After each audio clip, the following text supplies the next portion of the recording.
Hello students. हम लोग एक लेक्चर सीरीज़ चला रहे हैं ज्योग्राफिकल थॉट पे। तो लास्ट यूनिट में हमने कवर किया था ग्रीक और रोमन जोग्राफर्स। इस यूनिट में देखेंगे कि ग्रीक और रोमन जोग्राफी के बाद एक डार्क एज स्टार्ट होता है जोग्राफिकल थॉट और इंक्वायरी में। तो डार्क एज के बारे में देखेंगे। तो डार्क एज क्या है, what were the factor behind arrival of dark age, और फिर उसके कॉन्सिक्वेंसेस क्या होते हैं कंटेम्प्रेरी जोग्राफिकल अंडरस्टैंडिंग पे। तो अगर हम बात करते हैं इस एपिसोड में, तो पहले तो हम एक ओवरव्यू लेंगे decline and stagnation in geographical knowledge पे।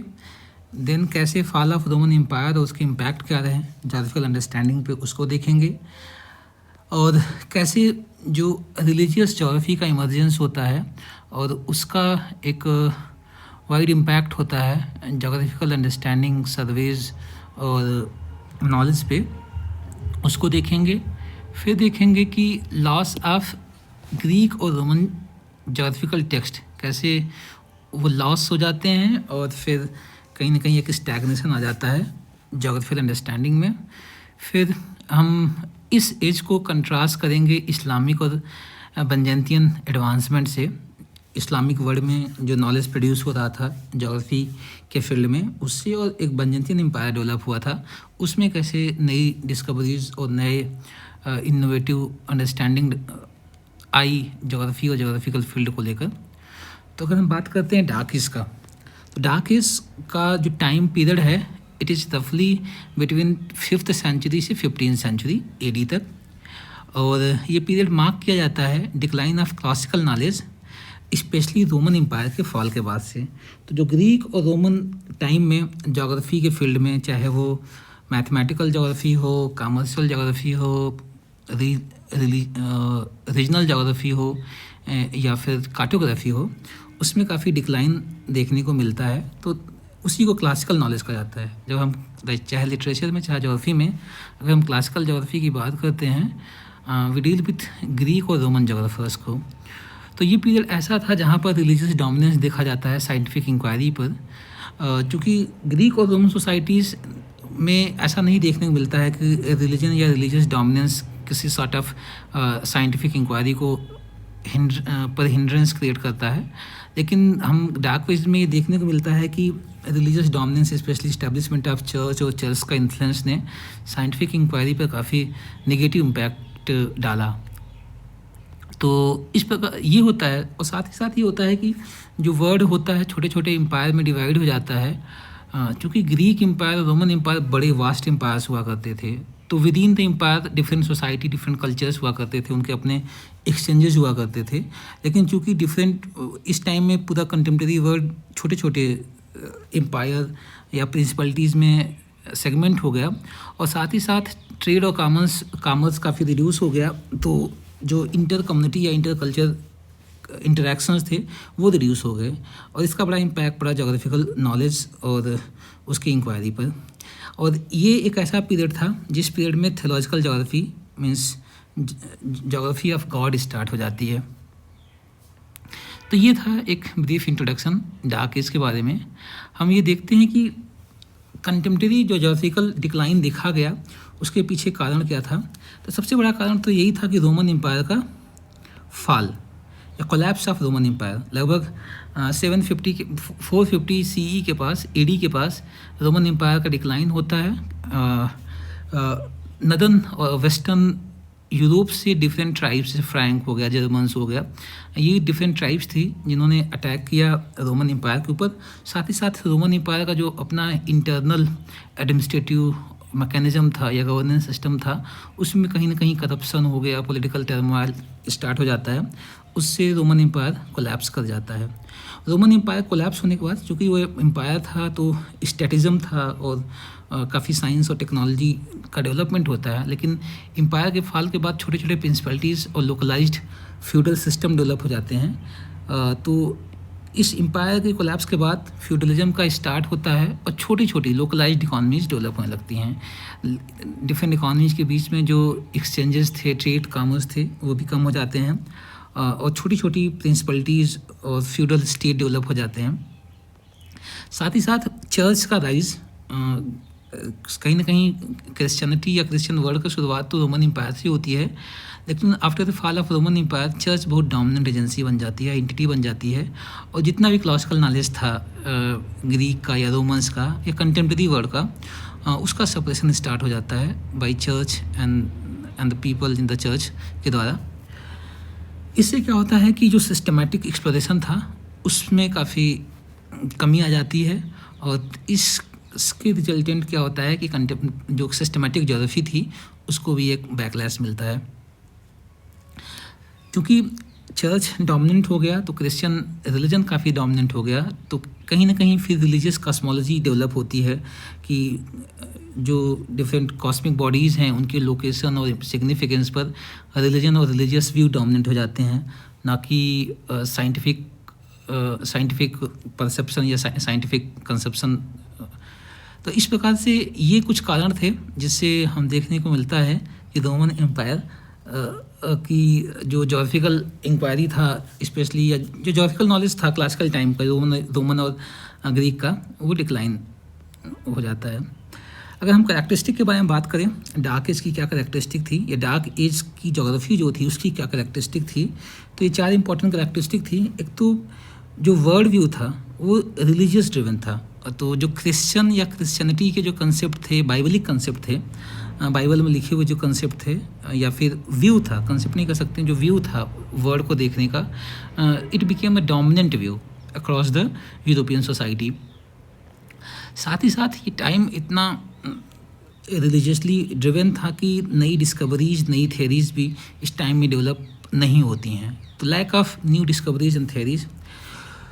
नॉलेज और सोर्स ऑफ नॉलेज, पूरा की पूरी एपिस्टेमोलॉजी जो थी कंटेम्प्रेरी नॉलेज क्रिएशन की, चाहे वो ज्योग्राफी हो चाहे लिटरेचर हो, it was solely based on biblical account, Bible पे ही बेस्ड थी। नेक्स्ट करैक्टरिस्टिक ये था कि मैपिंग जो स्टार्ट हुई थी, मैथमेटिकल मैपिंग स्टार्ट हुई थी ग्रीक में, हिकैटियस और हीरोडोटस और हिपाकस से लेकर टॉलमी तक, वो कहीं ना कहीं खो गई और काफ़ी इनएक्यूरेट मैपिंग स्टार्ट हो गया। इस मैपिंग में ये हुआ जेरूसलम, जो कि it was the centre of Christianity, it became the centre of the world, और आसपास के स्फीयर्स को नेगलेक्ट किया गया।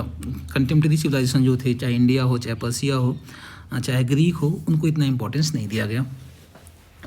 अगला इंपॉर्टेंट कैरेक्टरिस्टिक इस टाइम पर था कि जो साइंटिफिक क्यूरियोसिटी थी उसको कर्टेल किया गया, उसका सप्रेशन किया गया, धार्मिक व्यू को ज़्यादा प्रोपेगेट किया गया। तो इस प्रकार से डार्क एज की कैरेक्टरिस्टिक क्या थी? रिलीजियस ड्रिवन वर्ल्ड व्यू था, lack of new discoveries and theories, reliance on biblical account, minimal mapping accuracy और सप्रेशन ऑफ साइंटिफिक इंक्वायरी। अगर हम मेडिवल यूरोपियन मैप की बात करते हैं तो एक ओटी मैप की शुरुआत होती है। ओटी मैप में जो OT map dominated the cartography. तो कार्टोग्राफी मीन्स जो मैप मेकिंग टेक्निक थी वो ओटी मैप के अराउंड थी, कि पूरे वर्ल्ड को का जो एक मैप दिखाने का सिस्टम था, उस सिस्टम में वो दर्शाता था ओशन रिवर को, जो पूरे के पूरे कॉन्टिनेंट को सराउंड करती थी, और उसके बीच में टी फॉर्म का एक डिवीज़न था। तो टी डिवीज़न की बात करते हैं हम, तो और टी का जो सेंटर पॉइंट है, ये पॉइंट एज पॉइंट जो है, इट वाज जेरूसलम, और इधर हो गया एशिया, इधर हो गया यूरोप, और ये हो गया लीबिया। तो ये वर्ल्ड व्यू परसेप्शन था। वैसे जो कॉन्टिनेंट का डिवीज़न था इट वाज ग्रीक डिवीज़न, लेकिन जो सेंटर पॉइंट कंसेप्चुलाइज किया गया ये कहीं ना कहीं बहुत रिलीजियसली ड्रिवन था, और जो बाइबलिकल अप्रोच था या बाइबलिकल अंडरस्टैंडिंग थी चीज़ों को देखने की, उस पर आधारित थी। तो ओटी मैप, ये ओटी मैप है, ये प्रचलित हुआ। इसके अलावा तो उसमें क्या था, जेरूसलम सेंटर में था, कोई प्रोपोर्शनल एक्यूरेसी नहीं थी मैप को दिखाने का। ग्रिड सिस्टम जो हिपार्कस ने स्टार्ट किया था, एराटोस्थनीज के फाउंडेशन जो उन्होंने शुरुआत किया था, और जिसको टॉलमी ने एक हाईली एक्यूरेट फॉर्म में प्रेजेंट किया था, वो लॉस हो गया, और थ्योरेटिकल इन्फ्लुएंस दिखाई देता है, क्योंकि जेरूसलम एक क्रिश्चियन सेंटर था, सेंटर ऑफ रिलीजियस फेथ था, उसको सेंटर में दिखाया जाने लगा। तो ये दिखाता है कि कैसे एक थियोलॉजिकल इन्फ्लुएंस मैप मेकिंग पे दिखाई देता है। सबसे अच्छा एग्जांपल जो मैप का है, या ओटी मैप जो बनाया था, या टीओ मैप जो बनाया गया था, हेजफोल्ड माप्पा मुंडी के द्वारा बनाया गया था, और उसी में इन्होंने जेरूसलम को सेंटर ऑफ द अर्थ दिखाया। अगला पॉइंट हम देखते हैं कि रोल ऑफ चर्च क्या था उस समय नॉलेज इंक्वायरी में या एम्पिरिकल स्टडी में। तो ये जो पीरियड था, इस पीरियड में जो थियोलॉजिकल एक्सप्लेनेशन थे उसने एम्पिरिकल स्टडी को डोमिनेट किया। मीन्स एम्पिरिकल स्टडी को आउटसाइड साइडलाइन किया गया और हर चीज़ को भगवान या थियोलॉजिकल बेसिस पे एक्सप्लेन किया जाने लगा। कुछ इंपॉर्टेंट उस टाइम के स्कॉलर्स थे, जैसे सेंट अगस्टीन हो गए या इसीडोर ऑफ सेवेली हो गए, इनके व्यू ज़्यादा प्रचलित हुए। क्रिश्चियन डॉक्ट्रिन ने वर्ड ज्योग्राफी को काफ़ी इन्फ्लुएंस किया। वर्ड की ज्योग्राफी जो थी और ज्योग्राफिकल अंडरस्टैंडिंग जो थी, उसको जो क्रिश्चियन डॉक्ट्रिन थी उसने ज़्यादा इन्फ्लुएंस किया। जो इनसे पहले जो ग्रीक और रोमन नॉलेज था वो पूरी तरीके से लगभग लॉस्ट हो चुका था, और बाइबलिकल ज्योग्राफी एक इम्पॉर्टेंट रेफरेंस के फॉर्म में इमर्ज हुआ। अब देखते हैं कि ये चल रहा था यूरोप में, लेकिन कंटेम्प्रेरी वर्ल्ड में देखा जाए तो इस्लामिक ज्योग्राफी का राइज हो रहा था। तो जितने भी ग्रीक और रोमन्स की स्कॉलरशिप थी वो यूरोप से माइग्रेट हुई और उनको इस्लामिक वर्ल्ड में प्रिजर्व करके रखा गया। तो जहाँ एक उसी टाइम पे यूरोप में नॉलेज और सेकुलर नॉलेज में एक स्टैग्नेशन देखा जा रहा था, इस्लामिक वर्ल्ड में काफ़ी ज़्यादा उस पर वर्क किया जा रहा था। तो contrast with stagnation in Europe, Islamic world में ज्योग्राफी में काफ़ी अच्छा कंट्रीब्यूशन किया जा रहा था और काफ़ी साइंटिफिक इंक्वायरीज की जा रही थी। जितने भी क्लासिकल वर्क्स थे, चाहे रोमन्स के चाहे ग्रीक को, उसको प्रिजर्व करके रखा गया। कुछ इंपॉर्टेंट स्कॉलर्स जैसे कि अल इर्दिसी और इब्न बतूता, इनके वर्क्स काफ़ी प्रचलित हुए इस्लामिक वर्ल्ड में। कुछ इनोवेशंस किए गए कार्टोग्राफी में और एस्ट्रोनॉमी में। अल इर्दिसी का मैप जो था वो काफ़ी इंपॉर्टेंट मैप था, काफ़ी समय तक मिडल वर्ल्ड के द्वारा उसको यूज किया गया। इसके अलावा डिफरेंट रूट्स, इब्न बतूता ने काफ़ी ट्रैवल किया एशिया का, फिर सेंट्रल एशिया का, इंडिया एंड चाइना, इन सब जगहों पर उन्होंने ट्रैवल किया। तो different trade route, silk route जो है, कहीं ना कहीं ये कंट्रीब्यूशन था इस्लामिक ज्योग्राफी का।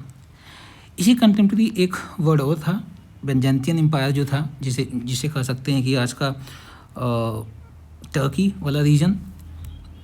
वहाँ पर भी जो ग्रीक और रोमन के क्लासिकल वर्क्स थे उनको प्रिजर्व करके रखा गया था, और इन्होंने कुछ नए एडवांसमेंट की ज्योग्राफिकल इंक्वायरी में, चाहे वो कोस्टल ज्योग्राफी हो या फिर एरिड ज्योग्राफी हो, उस पर काफ़ी काम किया। और जो टॉलमी की ज्योग्राफी थी और टॉलमी की मैप मेकिंग थी, यहाँ पर काफ़ी प्रचलित रही काफ़ी समय तक। साथ ही साथ यूरोप और इस्लामिक स्कॉलर के बीच में काफ़ी इंटरेक्शन और एक्सचेंजेस हुए, इसलिए यहाँ पर और नए नए नॉलेज प्रोडक्शन और इंक्वायरीज डेवलप हुई। और यही बेंजेंटियन एम्पायर और इस्लामिक कंट्रीब्यूशन कहीं ना कहीं हमें देखने को मिलता है कि यूरोप में जो पुनर्जागरण काल है, रेनेसा थॉट डेवलप होने में या रेनेसा स्कॉलरशिप डेवलप होने में इनका काफ़ी योगदान था। ये जो पीरियड था डार्क इसका, इसमें भी कुछ कम लेकिन कुछ ट्रेवल और एक्सप्लोरेशंस हुए। फॉर एग्जांपल पिलग्रिमेज विजिट ज़्यादा बढ़ गई, स्पेशली रोम। उस समय दो चर्चेस थी, एक ग्रीक चर्च थी और दूसरा रोमन चर्च थी। वहाँ पर लोग पिलग्रिम के फॉर्म में तीर्थ यात्राएँ ज़्यादा करने लगे। और ट्रेवल के फॉर्म में वाइकिंग एक ट्राइब थी नदर्न वेस्टर्न यूरोप से, जिसने, ये भी वन ऑफ द ट्राइब्स थी जिसने रोमन एम्पायर पर अटैक किया था, one of the cause for the decline of Roman Empire. तो वाइकिंग एक्सप्लोरेशन स्टार्ट हुआ और यही वाइकिंग ने एक्सप्लोर किया, और ये कहीं ना कहीं कहा जाता है कि आयरलैंड और इंग्लैंड तक पहुँचे। ये period contemporary period Marco Polo की ट्रेवल के लिए भी फेमस है, जिन्होंने स्टार्ट किया यूरोप से ट्रेवल स्टार्ट किया, through out the central Asia होते हुए चाइना तक पहुँचे। लेकिन इस टाइम पर जो ग्लोबल नॉलेज था वो काफ़ी लिमिटेड था, अवेयरनेस ज्योग्राफी के बारे में काफ़ी लिमिटेड थी। अगर हम बात करते हैं impact of feudalism on geography, जो फ्यूडलिज्म था उनका क्या इम्पैक्ट पड़ा ज्योग्राफी का। पहली चीज़ हुआ कि ज्योग्राफी जो इकोनॉमीज थी काफ़ी लोकलाइज्ड हो गई। जब लोकलाइज्ड हो गई तो एक्सचेंज और ट्रेड एंड कॉमर्स रिड्यूस हो गया, तो इसलिए एक्सचेंजेस कम हो गए। साथ ही साथ चूँकि जब एक्सचेंज मटेरियल का और पीपल का रुक गया तो नॉलेज का भी एक्सचेंज कहीं ना कहीं रिड्यूस हो गया। साथ ही साथ कोई सेंट्रलाइज्ड स्टेट नहीं था जो नॉलेज डेवलपमेंट, नॉलेज प्रोडक्शन या एक्सपीडिशन को फंड कर सके। इसलिए ये देखने को मिलता है कि उस टाइम में जो कार्टोग्राफिक एडवांसमेंट थे या फिर नए वर्ड की डिस्कवरीज थी वो कम हो गई। आगे हम देखते हैं role of mythology and folklore. इस टाइम में सुपरस्टिशन खूब बढ़ गया पूरे वर्ल्ड में। साथ ही साथ डिफरेंट जो ट्राइब्स हुआ करती थी उन्हें लाइक डीमन, मॉन्स्टर्स ऐसे टैग दिए जाने लगे। उसमें कहीं ना कहीं हम बाइबलिकल इन्फ्लुएंस की बात करते हैं। फॉर एग्जांपल नोहास आर्क में जो ये स्टोरी है, उस स्टोरी में देख सकते हैं कैसे कि एक ट्राइब दूसरे ट्राइब को डिमोनाइज करती है। और इन सब फियर ने क्या किया, कहीं ना कहीं कंटेम्प्रेरी एक्सप्लोरेशन और ट्रेवल वॉयजेस को काफ़ी रिस्ट्रिक्ट किया। और इस टाइम में फिर से जैसे कि ग्रीक और रोमन टाइम में एक स्फेरिकल वर्ल्ड का या अर्थ का कंसेप्ट तो डेवलप हो चुका था, लेकिन फिर से उस संकल्पना को न मानते हुए फ्लैट अर्थ की माइथोलॉजी विकसित की गई। अगले कुछ इम्पॉर्टेंट जोग्राफिकल एडवांसमेंट जो देखे गए कंटेम्प्रेरी, वो अरब और चाइनीज़ जोग्राफी में थे। एडवांस मैपिंग अरब में स्टार्ट होती है। चाइना में कंपस और ग्रिड मैपिंग फिर से स्टार्ट होती है, जो रोमन और ग्रीक वर्ल्ड में स्टार्ट हो चुकी थी, लेकिन उसको चाइनीज़ वर्ल्ड में फिर से नई इनोवेटिव टेक्निक्स के जरिए डेवलप किया जाता है। हेंग हे एक चाइनीज़ जोग्राफर थे। इन्होंने एक्सपीडिशन लीड किया जिन्होंने यूरोप और एशिया का भ्रमण किया। साथ ही साथ यूरोप के ऊपर इन्होंने एक लिमिटेड इंक्वायरी प्रेजेंट की, नॉलेज की, वहाँ के सोसाइटी, कल्चर, जोग्राफी, उस पर उसका डिस्क्रिप्शन प्रेजेंट किया। नए नए ट्रेड रूट्स डिस्कवर किए गए, स्पेशली सिल्क रूट जो चाइना और इंडिया और अरब कहीं ना कहीं डोमिनेट किया करते थे, उसकी डिस्कवरी हुई। तो डार्क एज के बाद से फिर कहीं ना कहीं प्रिजर्वेशन और रीडिस्कवरी होती है क्लासिकल ज्योग्राफी की। ये टेक्स्ट पाए जाते हैं इस्लामिक और पेजेंटियन वर्ल्ड में। इनका ट्रांसलेशन किया जाता है स्पेन और सिसिली में। टॉलमी, स्ट्रैबो, अरिस्टोटल जैसे बड़े स्कॉलर्स जो क्लासिकल ज्योग्राफी से थे, मीन्स ये ग्रीक और रोमन टाइम से थे, उनको रीडिस्कवर किया जाता है और उन पर फिर से एक लिटरेरी वर्क होना स्टार्ट हो जाता है, नई ज्योग्राफिकल इंक्वायरी होना स्टार्ट हो जाता है। ग्रेजुअल री इंट्रोडक्शन होता है इन नॉलेज को, जो टॉलमिक और अरिस्टोटल नॉलेज था रेनेसां के फॉर्म में। और ग्रेजुअली ये देखा जाता है कि डार्क एज से हम फिर आने लगते हैं रेनेसां के टाइम में। इंड ऑफ डार्क एज होता है और फिर से revival of classical Roman and Greek work का फिर से रिवाइवल होता है। इनका इम्पैक्ट पड़ता है ट्रेड पे और कॉमर्स पे। फिर से ट्रेड और कॉमर्स बढ़ने लगता है। प्रिंटिंग प्रेस डेवलप हो जाता है, तो उससे क्या होता है कि जो नॉलेज प्रोडक्शन था उसका डिस्ट्रीमिनेशन काफ़ी तेज़ी से हो जाता है और रीडिस्कवरी की जाती है क्लासिकल ज्योग्राफी की। और इससे क्या होता है कि एक नया एज स्टार्ट होता है साइंटिफिक रिवोल्यूशन का और एज ऑफ एक्सप्लोरेशन का। तो ये था डार्क एज। अगले एपिसोड में नया टॉपिक देखेंगे। Thank you.